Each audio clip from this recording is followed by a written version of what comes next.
আগে ভিডিওটা দেখেন, তারপর আমি সব বলতেছি। দর্শক, এই সেই ভাইরাল শিশুটি যে 100 পশু পাখির উপরে ডাক দিতে পারে। আমরা এখন তার মুখে শুনবো সে কি কি পশু পাখির ডাক দিতে পারে।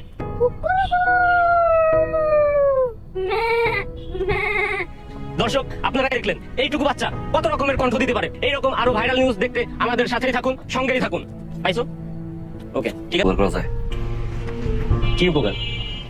ভাই, আমার মাইয়া পাখি এই যে ভাই হাসপাতালে ভর্তি, ওর ব্রেন টিউমার হয়েছে ভাই। ও ভাই, ডাক্তার হয়েছে অপারেশন করাইতে 2 দিন সময় দিচ্ছে। অনেকগুলো টাকা, গরিব মানুষ, এত টাকা কই পাবো ভাই? মানুষের কাছে মানুষজন যদি দেখা আমার ভাই এটা জীবনটা বাঁচায় কবেন ভাই?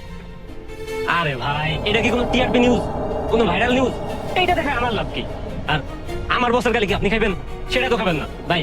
আপনি ভাইরাল নিউজ নিয়ে আসেন, ভাইরাল নিউজ দেখা বলে এইগুলো দেখান যায় না ভাই। এই গাড়ি কল ভাই ভাইরাল টিআরপি তো আমি বুঝি না, আপনার মনে হয় বিশ্বাস হয় না ভাই? এই সামনে মুখ দিয়ে হাসপাতাল দেখলেন, আপনি নিজে দেখেন, ডাক্তারের কথা বলেন, এরপরে যদি বিশ্বাস হয়।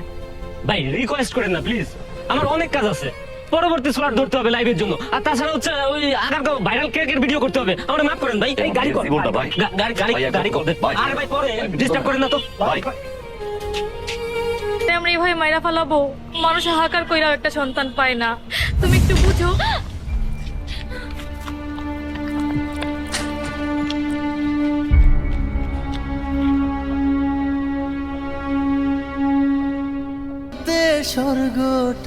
আমার এই মৃত্যুর খবর যদি ভাইরাল হয়, আমার পাখিরা একটু টিভিতে দেখাই, তুই যে আমার পরাণ বাঁচাই।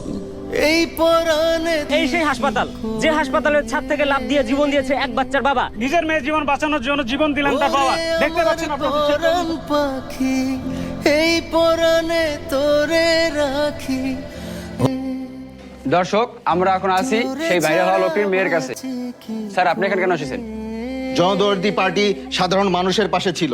এই মেয়েটার পড়ালেখার দায়িত্ব, বড় হওয়ার দায়িত্ব পর্যন্ত জনদরদি পার্টি নেবে। জনদরদি পার্টি কোথায় নেই, জলে স্থলে সব জায়গায় জনদরদি পার্টি।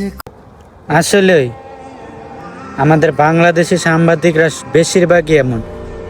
এখনকার জেনারেশনের কিছু হলুদ সাংবাদিক আছে, তারা এরকমই ভাইরাল ট্রফিক নিয়ে নিউজ করবে, কিন্তু এদিকে একটা মানুষ মারা যাইতাছে, তার কোনো নিউজ নাই। তার টাকার সংকটে পড়ছে, টাকা দরকার, একটা মানুষের জীবন বাঁচবে, এটা নিয়ে নিউজ করলে। এটা সবাই জানে এটা একটা নাটক ভিডিও, কিন্তু বাস্তবতা তুলে ধরছে এটাতে। ভাইরাল টপিকের পিছে দৌড়ায়, এদিকে যেটা প্রয়োজনীয় আমজনতার যেটা দরকার ওইটা মানে মানুষ করবো না, ওরা ভাইরাল ট্রফিক ভাইরাল জিনিসের পিছনে ছুটবে। তো এর জন্য এরকম সাংবাদিকদের জন্য বেশিরভাগ কত হাজার হাজার শত শত বাপ এরকমভাবে মৃত্যুবরণ করে। তারপরে দেখেন বাপটা মারা গেছে আর সিটিতে লেখা দিয়া গেছে। তারপর দেখেন পাতি নেতা আইলো, পাতি নেতা এইসব মাইয়ার সব দায়িত্ব নিল, ভরণ পোষণ সব নিল, পড়াশোনা সব বড় আগ পর্যন্ত। মানে এটা বাচ্চা থাকতে নিল না, বাপটা বাচ্চা থাকতে মানে এই দায়িত্ব নিল না। তো আর কি বলবো ভাই, এটা কিন্তু নাটক ঠিক আছে, কিন্তু বাস্তবতা এটা তুলে ধরছে নাটকটা। আমার নাটকটা দেখে অনেক ভালো লাগছে।